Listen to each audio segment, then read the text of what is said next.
Hello friends, नमस्कार। कैसे हो आप लोग? आई होप कि आप लोग अच्छे होंगे। दोस्तों, आज इस वीडियो में आप लोगों को बताने वाला हूँ कि दुबई में एक इलेक्ट्रीशियन महीने का कितना रुपया कमा सकता है। और कोई बंदा फर्स्ट टाइम दुबई इलेक्ट्रीशियन की जॉब में आना चाहता है तो उसको किस किस काम के बारे में जानकारी होनी चाहिए। तो गाइस, इस वीडियो में आगे आप लोगों को पूरी जानकारी देने वाला हूँ। छोटा सा वीडियो, आप लोग वीडियो पूरा देखिएगा और चैनल को सब्सक्राइब कर साथ में घंटी का बेल जरूर प्रेस कर लीजिएगा ताकि आपको वर्कर से रिलेटेड वीडियो मिलती रहे। तो चलिए वीडियो स्टार्ट करते हैं। दोस्तों, काफ़ी लोगों का ड्रीम होता है कि मैं दुबई में जाके इलेक्ट्रीशियन का जॉब करूँ और अच्छा सैलरी पाऊँ। तो उसके लिए आपको वैसा काम करना पड़ेगा, वैसा काम सीखना पड़ेगा, तब जाकर के आपको दुबई में अच्छी सैलरी मिलेगी। तो देखिए, दुबई में आपके काम के हिसाब से आपको सैलरी यहाँ पे मिलती है। आप जैसा काम करेंगे, जितनी जानकारी आपको रहेगी, उसके हिसाब से सैलरी मिलेगी। यहाँ पे ऐसे ऐसे इलेक्ट्रीशियन हैं जिनकी सैलरी 70-80 हज़ार रुपये है। तो एक्सपीरियंस हो गया उनको, तकरीबन 6 साल 8 साल एक्सपीरियंस हो गया है, काम की पूरी जानकारी हो गई है। तो लेकिन तो आपको, आप फ्रेशर हैं तो फ्रेशर में आपको इतना सैलरी नहीं मिलेगा। तो अगर आप फर्स्ट टाइम दुबई इलेक्ट्रीशियन की जॉब में आना चाहते हैं एज ए फ्रेशर, तो सबसे पहले आपको कौन कौन सा काम सीखना है, किस काम के बारे में आपको ज़्यादा जानकारी होनी चाहिए, और दुबई में सबसे ज़्यादा काम कौन सा होता है, किसका इंटरव्यू लिया जाता है, उसके बारे में आप लोगों को पहले बता देता हूँ। क्योंकि कोई भी नया बंदा होता है, कहीं पे नई जगह जाता है तो वहाँ के बारे में जानना चाहता है कि हाँ, वहाँ पे काम कैसा होता है, किस चीज़ का ज़्यादा इंटरव्यू होता है। काफ़ी लोग के अंदर कन्फ्यूजन है। तो अगर आप फ्रेशर हैं, इलेक्ट्रीशियन हैं, दुबई आना चाहते हैं, तो ये वीडियो आपके लिए बहुत ही हेल्पफुल होने वाली है। तो मैं आपको बता देता है नंबर वाइज कि आपको कौन कौन सा काम आना चाहिए।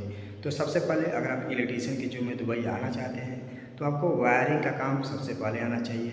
उसके बाद डीवी ड्रेसिंग, उसके बाद ग्लैंडिंग, ग्लैंड का साइज़ क्या होता है, केबल का साइज़ क्या होता है, ये सब चीज़ के बारे में आपको जानकारी होनी चाहिए। उसके बाद आपको ड्राइंग के बारे में थोड़ी थोड़ी जानकारी होनी चाहिए, जैसे टू वे कनेक्शन, स्विच का कनेक्शन जो हो गया, इसके बारे में आपको इन्फॉर्मेशन होनी चाहिए, जानकारी होनी चाहिए। और ट्रे ट्रैकिंग, ट्रे अलग होता है, ट्रैकिंग अलग होता है, ठीक है ना। ट्रे ट्रैकिंग काम आपको आना चाहिए। जीआई पाइपिंग का काम आपको आना चाहिए। पीवीसी का पाइपिंग आना चाहिए। अगर ये सब काम आपको आता है तो दुबई में आपको ईजिली कभी भी आपको ये काम मिल जाएगी। इलेक्ट्रीशियन की जॉब आपको ईजिली मिल जाएगी और अच्छी सैलरी के साथ आपको मिलेगी, ठीक है ना। तो अगर आपको डीवी ड्रेसिंग आता है, ग्लाइंडिंग आता है, ट्रे टंगे काम आता है, पीवीसी आता है, जीआई पाइपिंग आता है, वायरिंग आती है, तो आप दुबई में किसी भी कोने में, किसी भी कंपनी में जा कर के आप अपना इंटरव्यू विजिट करके जॉब हासिल कर सकते हैं। आपको कोई रोक नहीं सकता है और अच्छी सैलरी के साथ मिलेगा। अगर आपको इतना काम आता है तो मैं आपको गारंटी के साथ बता रहा हूँ कि दुबई में अगर आप फ्रेशर आएंगे तो 1300 से लेकर 1500 सैलरी आपको मिलेगा, ठीक है ना। मान के चलिए कि 1400 के ऊपर सैलरी मिलेगा, नीचे आपको नहीं मिलेगा अगर आपको इतना काम आता है। तो अगर आपको ड्राइंग के बारे में पता है तो आप यहाँ पे चार्जेंट के लिए आप अप्लाई कर सकते हैं, चार्जेंट का इंटरव्यू दे सकते हैं, ठीक है ना। अगर आपको थोड़ा बहुत ड्राइंग के बारे में जानकारी है तो, जैसे कि लाइट का ड्राइंग जो हो गया, पावर का ड्राइंग हो गया, डाटा का ड्राइंग हो गया, अगर आपको इन सब चीज़ों के बारे में जानकारी है तो आप चार्जेंट का इंटरव्यू देख सकते हैं। कंपनी के इंजीनियर को, सुपरवाइजर को बोल सकते हैं कि मैं चार्जेंट का काम कर सकता हूँ, कि हमारे पास इतना नॉलेज है, ठीक है। लेकिन तो अगर आप फ्रेशर हैं तो सबसे पहले आपको वायरिंग का काम आना चाहिए, ग्लाइंडिंग का, DV dressing, tray trunking, GI piping और पीवीसी पाइपिंग। अगर आपको इतना आता है तो आपको दुबई में कोई भी जॉब से नहीं रोक सकता है, ये गारंटी के साथ कर रहा हूँ। आप किसी भी ऑफिस में इंटरव्यू देने के लिए जाएंगे तो आपको बहुत ही ईजिली जॉब मिल जाएगी, ठीक है ना।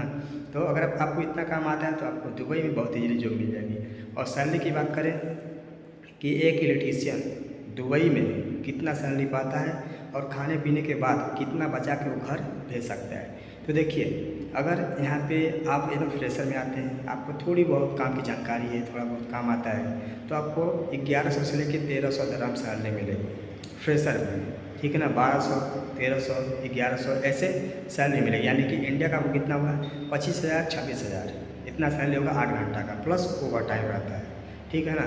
तो ओवर टाइम मिला करके बताऊँ तो आप इंडिया का 25,000 से लेकर 30,000 रुपये आप घर भेज सकते हैं, क्योंकि कंपनी उसमें खाना देती है अलग से, ठीक है। जैसे कि अगर आपकी बेसिक सैलरी 1200 है तो ओवर टाइम लगा करके आपका सैलरी 1600, 1650, 1700 आएगा। तो इसमें 200-300 दरहम खाने का काट दिया जाए तो भी आपका बचेगा 1300 दरहम, आपका सैलरी आराम से बचेगा। 1300, 1250, तो इंडिया का बन जाता है 27-28 हज़ार रुपये आपका बन जाएगा, ठीक है ना। तो एक इलेक्ट्रीशियन इंडिया का तकरीबन 25 से 30 हज़ार रुपये फ्रेशर में भेज सकता है। अगर आपके पास एक्सपीरियंस है तो 35,000, 40-45 हज़ार रुपये भी आप भेज सकते हैं, ठीक है ना। तो ओवर टाइम के ऊपर डिपेंड करता है। तो ये मान के चलिए कि 30 से 35 हज़ार रुपये आप घर आसानी से भेज सकते हैं एज ए फ्रेशर इलेक्ट्रीशियन की जॉब में। और जितना काम आपको बताया, वायरिंग का काम, ग्लाइंडिंग का काम, DV dressing, tray trunking, GI piping, PVC piping, two way switch, ये सब अगर आपको काम की जानकारी है, थोड़ा बहुत ड्राइंग के बारे में जानकारी है, तो आप दुबई में अच्छा पैसा अर्न कर सकते हैं। 1600-1700 दरहम आपको सैलरी मिलेगी, लेकिन तो आपको इतना काम आना चाहिए। काफ़ी लोग कमेंट्स कर रहे थे कि भाई इस पर एक छोटा सा वीडियो बना देते। गाइस, अगर आपको इतना काम आता है तो आपको दुबई में बहुत ईजिली जॉब मिल जाएगी। और हमारे हिसाब से बगैर काम सीखे आप लोग दुबई मत आइएगा। अगर आप बगैर काम सीखे दुबई आएंगे तो आप यहाँ पे फंस सकते हैं और आपको जॉब भी नहीं मिलेगा, और जो मिलेगा तो सैलरी कम ही मिलेगी।